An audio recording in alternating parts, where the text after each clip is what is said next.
Well, the first thing is designing your survey. Your tone and how you ask a question can lead a person in a certain way. So when you're taught how to poll, I worked at the Roper Center, a survey research center, one of the main survey research centers, and when I was in grad school, and they go over this very objectively, like how to respond, how to talk, how to poll, how to ask questions, how to have body language if you're doing a face-to-face interview or polling, or if you're doing a phone polling, how to word yourself, how to be very objective but friendly.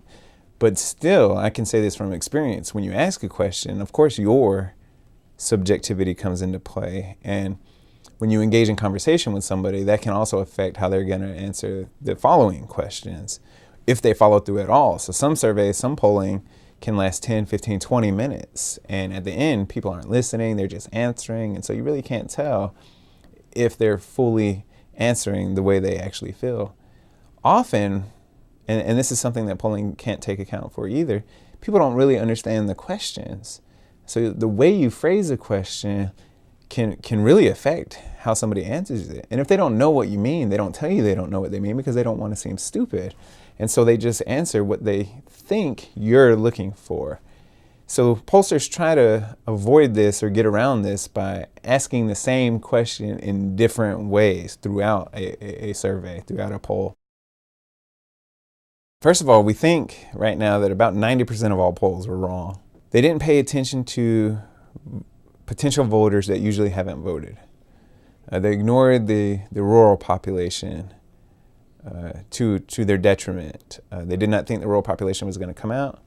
They turned out in massive droves, much higher rates than anticipated. And that vote went to Donald Trump overwhelmingly. Second of all, because of the resentment towards Trump, whether deserved or not, and labeling these supporters as misogynist, as racist, as anti-woman, as anti-minority, as bigots, why would you possibly be truthful in a poll when you know that you're going to be labeled as that? People have feelings.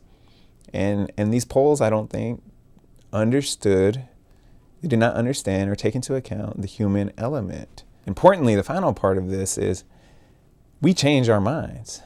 When we go into that voting booth, we don't always elect who we think we were going to right before we walked in. And polls can't account for that. And if you went against your conscience or you had something happen where you just voted differently than you thought, you might not answer exit polls properly. And you might not just want to be honest, period, because you're afraid of how people will view you or label you.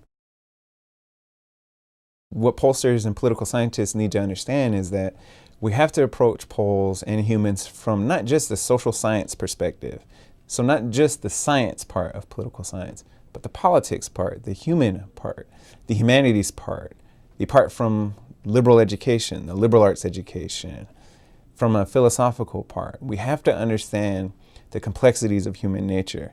So you have to bring in that element alongside the social science, the methodological, the quantitative element to create accurate polls. And this is complicated, and I don't know if it can happen, but I know that they'll try. And that's the direction we need to move forward in, is to combine the complexities of the emotional being with the scientific parts and try to have our art form and our science match each other. And that'll create a better, more accurate polling atmosphere.